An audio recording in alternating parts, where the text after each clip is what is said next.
Terima kasih untuk Anda yang masih bergabung bersama kami di Market Review, dan sebelum kita lanjutkan perbincangan, tim redaksi kami sudah merangkum beberapa informasi grafis pemirsa. Langsung saja kita ke grafis yang pertama, jumlah regulasi di Indonesia tahun 2014 sampai dengan 2019.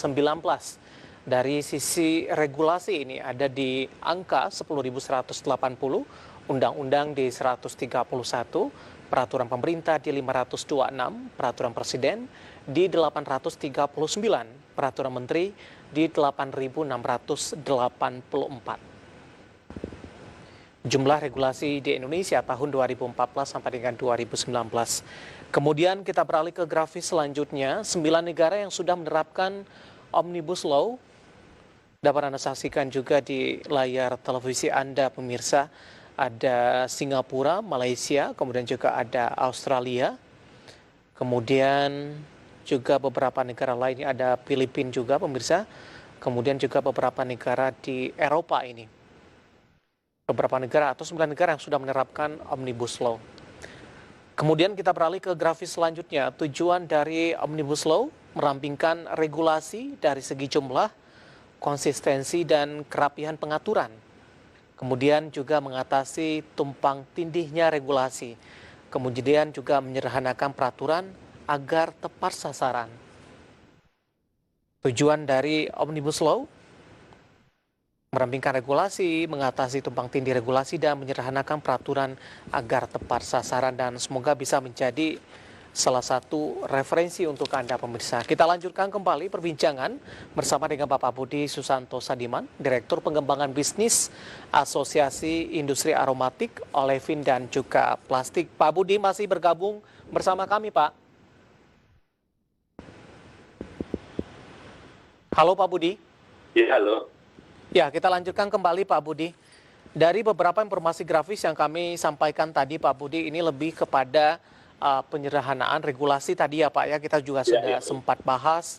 Kemudian juga beberapa negara juga sudah menerapkan Omnibus Law ini. Kemarin juga sempat terjadi polemik apakah Indonesia cocok atau tidak dengan penerapan sistem ini atau dengan undang-undang ini. Kemudian juga beberapa tujuan dari Omnibus Law. Pak Budi, kita boleh mengerucut tidak Pak ke Asosiasi Industri Aromatik, Olefin, dan Plastik, lebih ke industrinya Pak Budi. Kita sebelum membahas dampaknya terhadap industri, nanti kita pengen tahu update terlebih dahulu Pak Budi, bagaimana kondisi dari industri aromatik, olefin, dan plastik sampai sejauh ini Pak, pasca pandemi COVID-19 di Indonesia? Boleh dikatakan masih bagus Pak ya, karena kan plastik digunakan di mana-mana. Kalau kita bicara mengenai sektor kesehatan, plastik ada di situ. Apakah itu baju APD, ya, kemudian untuk ventilator, bahkan untuk swab itu semuanya menggunakan plastik. Itu bagus.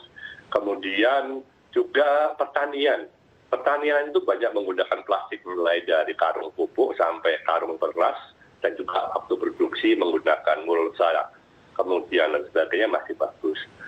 Jadi rata-rata itu sudah ada di atas utilisasi atau pemanfaatan kapasitas produksi dari 60%. Tapi ada beberapa yang masih kurang beruntung, misalnya untuk elektronik, tapi mulai bergerak, otomotif mulai bergerak.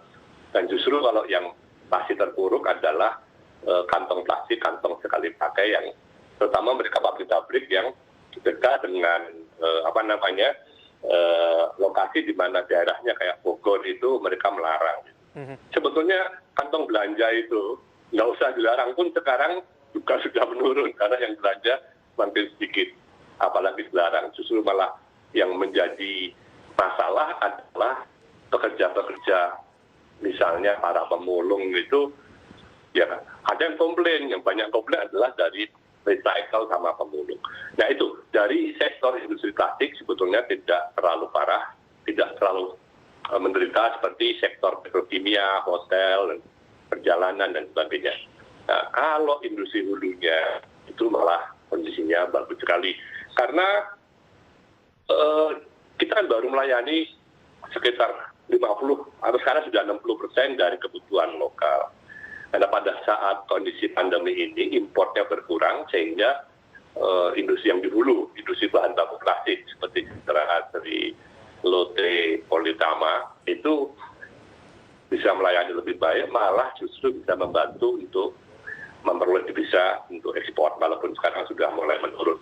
Jadi pada dasarnya industri petrokimia dan plastik itu kondisinya baik, dan sebetulnya kalau sudah ada COVID ini, perluasan, karena sedangkan perluasan berjalan nggak jadi kita, kemudian juga ada beberapa proyek yang juga harus mulai disiapkan untuk ada investasi baru. Nah itu yang mungkin agak tertunda, tapi memang perlu evaluasi dengan adanya kondisi COVID ini yang terjadi tidak hanya Indonesia, dunia, mengevaluasi situasinya bagaimana supply demand dan prospek ke depannya.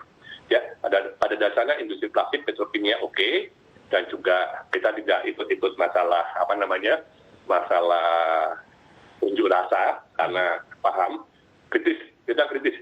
Artinya bahwa lapangan pekerjaan itu kita makin susut, ekonomi makin susut, jualan makin sulit. Kalau kita salah langkah, mungkin juga semuanya akan berantakan, kehilangan pekerjaan, perusahaan tutup dan sebagainya. Walaupun kondisinya ya masih sekitar 60% lah yang terjelek gitu. Baik, ada kesimpulan tidak Pak Budi kalau industri aromatik olefin dan plastik ini tidak mengalami dampak yang signifikan akibat pandemi begitu Pak? Bagaimana? Bisa disimpulkan industri aromatik olefin dan plastik ini tidak terkena dampak signifikan akibat pandemi dari penjelasan Anda tadi? Sebetulnya signifikan. Karena industri petrokimia dan plastik itu kalau beroperasi di bawah, kalau plastik di bawah 60% sebetulnya mulai lampu kuning lampu merah. Karena marginnya sedikit sebetulnya. Tergantung daripada volume penjualan. Kalau di industri hulu itu lebih kecil lagi. Ya mungkin kalau di bawah 80% juga oke. Artinya bahwa angkanya mungkin kelihatannya baik.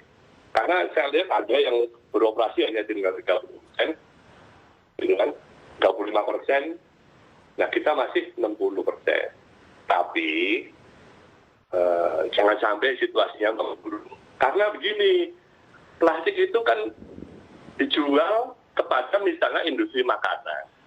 Kalau industri makanannya mati, ya pasti nanti plastiknya nggak dibeli.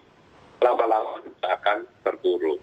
Industri makanan pun juga nggak ada yang beli kalau misalnya orang-orang nggak punya duit untuk membeli makanan. Jadi semua itu terkait. Jadi kita berharap, atau teman-teman berharap bahwa ekonomi secara keseluruhan itu harus bersama-sama mencoba untuk memecahkan atau mendukung program pemerintah dalam mengembalikan ekonomi menuju ke arah yang lebih baik.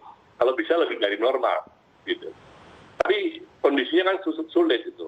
Kita juga prihatin, artinya walaupun industri plastik itu masih oke, kita prihatin kalau misalnya seperti adanya PSBB yang diperpanjang.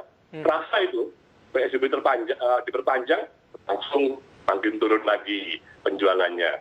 Padahal sebetulnya yang terpengaruh adalah kan toko-toko, rumah makan, hotel dan sebagainya. Tapi akhirnya juga akan mempengaruhi industri plastik. Jadi kita berharap semuanya itu secara tuntas bersama-sama di bawah komando pemerintah untuk bisa keluar dari sini. Dan kita yakin, Pak, saya yakin bahwa pemerintah itu niatnya baik sekali. Jangan kita misperception, menganggap pemerintah itu jelek, niatnya ini adalah untuk memojokkan satu sektor. Tidak, kita harus melihat secara baik. Ya, dan kemudian kita evaluasi bersama. Saya belajar, kalau nggak ada begini saya nggak belajar. Sekarang kan ada perbandingan, apa yang berubah, ini dan ini. Oh ternyata yang diisukan tidak baik. Atau ada yang bilang, oh ternyata tujuannya ini. Tujuannya ini dalam arti bahwa ini tujuannya adalah demi kebaikan. Kita harus bekerja. Mereka yang malas pasti kerja jangan diandong, jangan dikasih bonus. Kalau mereka melakukan kriminalitas, masa keluar minta dikasih pesangon, itu hilang itu. Oh, kalau ya hilang undang-undangnya itu. Pak Budi, waktu kita cukup terbatas, Pak. Dengan kesimpulan, dengan adanya Omnibus Law ini, investasi dan bisnis secara keseluruhan, termasuk juga dari industri aromatik, olefin, dan plastik, diharapkan akan bergairah kembali nanti, Pak, pasca tertekan akibat pandemi COVID-19. Begitu, Pak Budi, singkat saja, Pak. Ya, saya berharap semuanya menjadi baik. Satu, dengan kondisi tolong menjaga sikap, dan memang kalau ada hal-hal yang kurang sempurna, bisa dibicarakan, kita sempurnakan. Tapi ingat bahwa ini tujuan kita bersama yang baik. Baik. Jadi kalau saya bilang, kalau memang mereka itu tidak bisa menerima seperti ini dan melakukan kegiatan-kegiatan yang negatif, yang merusak norma-norma, saya pikir mengingatnya tidak baik. Gitu. Baik.